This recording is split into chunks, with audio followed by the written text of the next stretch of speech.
So I have a few friends that are already telling me that his stances are OP, and I've seen a few people say it on Twitter. I think it's kind of crazy the character just came out. But on the flip side, I could be just as wrong because I don't think his stances are OP. I think his stances has legit weaknesses, but I do think all his stances are complete, and I will explain that at the end. He has 3 stances. Now, it's basically a case where he has multiple string starters, and some of the string starters have different enders, and some of those enders are the same type of stance. So starting off with his 3 stance here, so it's basically 3-4 tilde 3 and 3-4 tilde 4, and you can charge up to 3 here, and you can see here that I can step the 3 to the left. Now if you don't charge it, you get hit if you step, but you can see here, just like in the trailer, I can step the 3 to the right. So basically pretty much any charge move, I'm pretty sure, is all super linear. So you're gonna have cases where you need to charge you need to step in a proper direction. Like if he doesn't charge, you step to the right. Now here's the catch: if I get hit with the 4, that is homie. So if I step, you'll get hit with that.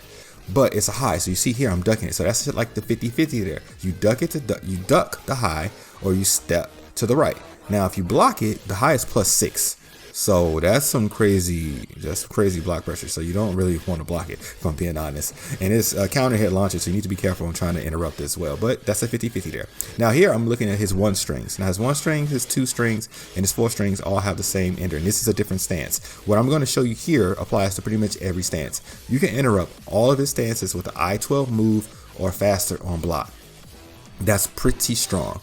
As long as you block it, you can interrupt any of the stances with the I-12 move or faster. Now I'm going back to the 3 string to show you that you can interrupt that too. Now here's something you have to lab, and this is just Tekken life, guys. You have to lab in Tekken.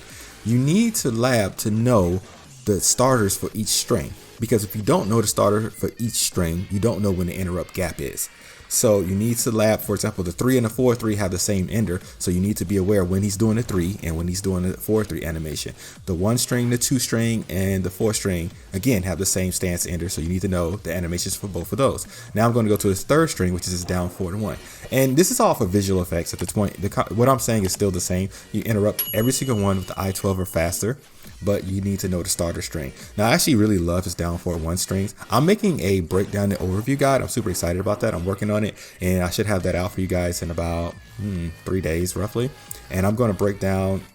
It's not going to be as in-depth as my beginner's guide for beginner right here, but I'm going to break down a lot of stuff here. So now what I'm showing you right here, I'm trying to interrupt the string, and I'm getting hit with a counter hit knockdown. Now here I'm showing you why I believe the stances are complete. Same thing with his down 4-1 string. I'm trying to interrupt here, and I'm getting hit with a counter hit 2 knockdown, because for all his stances, he basically has strings that basically catch you if you try to interrupt. And right here, it's a 3 string.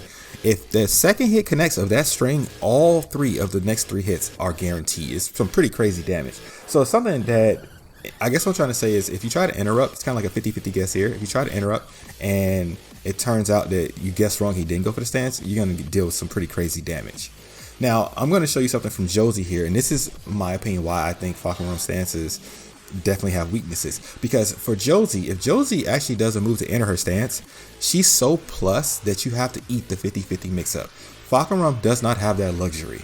Okay, as you just saw, if you block, you can interrupt his stances with an I-12 or faster. Same thing with Leo in terms of the 𝐂𝐍𝐍𝐄𝐓 analogy. If you block Leo's back 1-4, you have to eat the mix-ups because the plus frames are so good.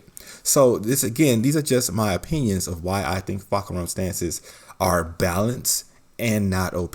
Of course, there's more to tell. Obviously, as we play the character, we're going to learn a lot more about him.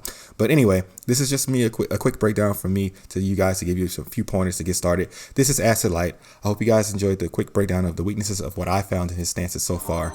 You guys take care.